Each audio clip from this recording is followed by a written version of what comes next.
رمضان میں داخل ہونے سے پہلے اس کا اہتمام شعبان میں ہی شروع ہو جاتا ہے، یا اس کے لیے ذہنی تیاری شعبان سے ہی شروع ہو جاتی ہے، اور پھر یکا یک سلسلہ منقطع نہیں کیا جاتا، بلکہ کیا کیا جاتا ہے، شوال میں بھی کچھ روزے نفلی رکھے جاتے ہیں، اگرچہ شعبان اور شوال کے روزے نفلی روزے ہیں لیکن یہ رمضان کے آگے پیچھے ہیں۔ تو شعبان، رمضان اور شوال یہ خصوصی طور پر روزے جیسی فرض عبادت کی ادائیگی کے مہینے ہیں۔ اب آپ دیکھیے کہ عموماً ہم جب چھٹے ہوئے روزے ہوتے ہیں سال بھر نہیں رکھتے، اچھا ابھی رکھتے ہیں۔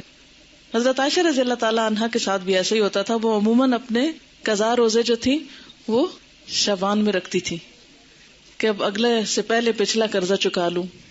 تو اسی طرح شعبان میں کچھ تیاری ہوتی ہے رمضان کی، پھر رمضان میں روزے رکھنے کے بعد اتنا دل لگ جاتا ہے روزوں کے ساتھ کہ رمضان ختم ہونے کا سب کو افسوس ہوتا ہے۔ پھر اس کے بعد بھی 6 روزے اور اتنی فضیلت والے دے دیے گئے کہ اگر وہ رکھ لیے جائیں تو اتنا اجر و ثواب ہے گویا آپ سال بھر روزے سے ہیں۔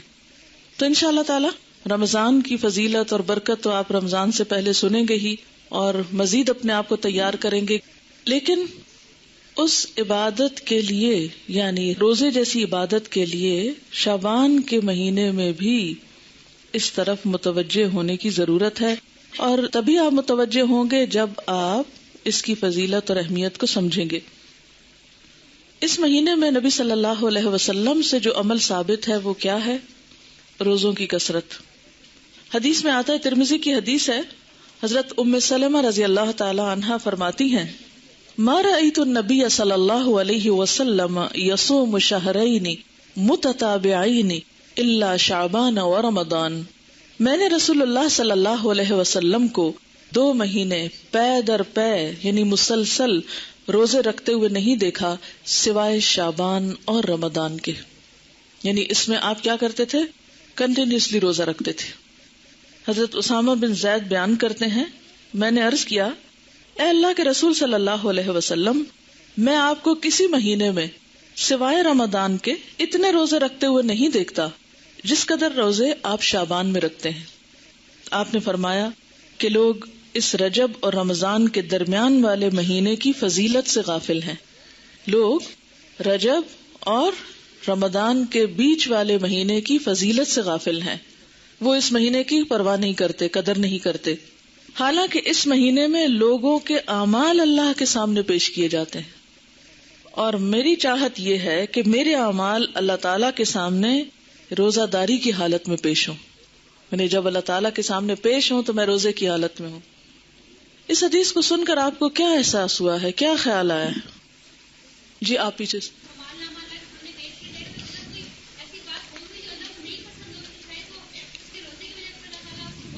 آپ نے دیکھا ہوگا نا کہ جیسے کوئی شخص غلط کام کر لیتا ہے پھر کسی کے سامنے پیش کیا جاتا ہے، مثلاً آپ پرچہ دیتے ہیں، پیپر دیتے ہیں نا، تو اس میں کچھ گڑبڑ کر جاتے ہیں، کوئی سستی کرتے ہیں، غفلت کرتے ہیں، جواب صحیح نہیں لکھتے، پھر ٹیچر کے سامنے آپ کا پیپر آتا ہے، وہ کریکشن کرتی ہیں، پھر بعض اوقات آپ کو ہی بلا لیتی ہیں اور آپ کو پوچھتی ہیں یہ آپ نے کیا، کیا ہو گیا تھا آپ کو؟ اگر آپ ایک ایسے اسٹوڈنٹ ہوتے ہیں جو ادروائز بہت اچھے ہیں تو وہ آپ کی اس اچھائی کی وجہ سے کیا کریں گی؟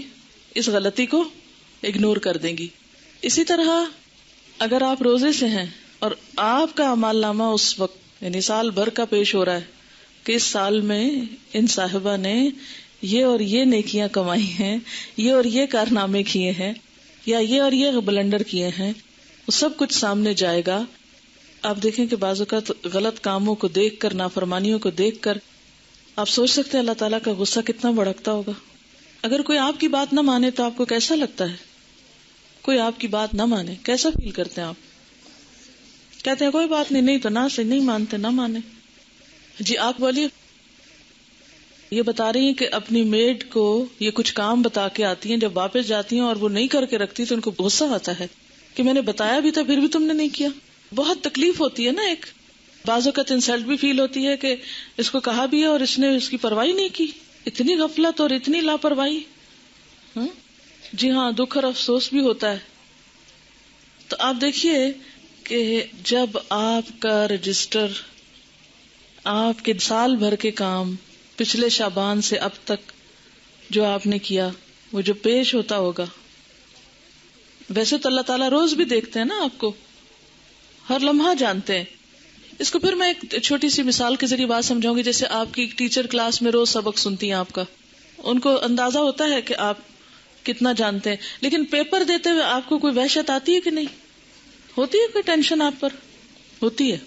حالانکہ آپ روز ٹیچر کے سامنے اچھا یا برا سبق سنا رہے ہوتے ہیں، یا کام کیا نہیں کیا، لیکن وہی چیزیں دوبارہ پیپر میں آتی ہیں. تو ہر ایک چیز کا اپنا ایک طریقہ اور ایک کرینہ اور ایک سلیقہ ہوتا ہے نا. تو بالکل اسی طرح روز آپ کا اللہ تعالیٰ کی نظر میں ہونا اپنی جگہ ہے، لیکن لکھے ہوئے اعمال، تصویریں کھینچی ہوئی آپ کی البم، تو سارے کے سارے جب ایک خاص انداز میں پیش کیے جاتے ہیں کہ یہ کتاب تیار ہے، اتنا عمل زیادہ، اتنا کم ہے، اور ہم اس سے غافل ہوتے ہیں، تو اور تو کچھ نہیں کر سکتے. ایٹ لیسٹ اس مہینے میں حسب توفیق نیکی کے کام کریں، تاکہ اعمال نامہ جب پیش ہو تو اللہ تعالی ہماری غلطیوں سے درگزر فرمائے. اور آخرت میں تو پیش ہونا ہی ہے نا. یومئذ تعرضون لا تخفی منکم خافیہ، اس دن تم پیش کیے جاؤ گے، تمہاری کوئی چھپی ہوئی بات بھی چھپی نہ رہے گی. جو آج دنیا میں چھپا ہوا ہے نا، وہ وہاں چھپا نہیں رہے گا. اور نبی صلی اللہ علیہ وسلم اپنے اعمال نامے کے پیش کرنے کے لیے کیا پسند کرتے تھے کہ اس حال میں ہو کہ میں روزے میں ہوں. جی بہانہ بھی کر لیتے ہیں، نہیں ٹیچر یہ بات تھی، یہ وجہ تھی، لیکن اللہ تعالیٰ کے سامنے تو ہم کوئی بہانہ بھی نہیں کر سکتے. بس اللہ تعالیٰ کو کیا مطلوب ہے، ہمارا دل کدھر رجوع کر رہا ہے، ہماری سوچ کدھر ہے، ہمارے دل میں اس کی محبت کتنی ہے، اور ہماری ایفرٹ کیا ہے، اور ہم کتنا رجوع کرنے والے ہیں. اور بنیادی طور پر اللہ تعالیٰ کو آپ سے بندگی مطلوب ہے، عاجزی مطلوب ہے کہ آپ اس کے بن جائیں.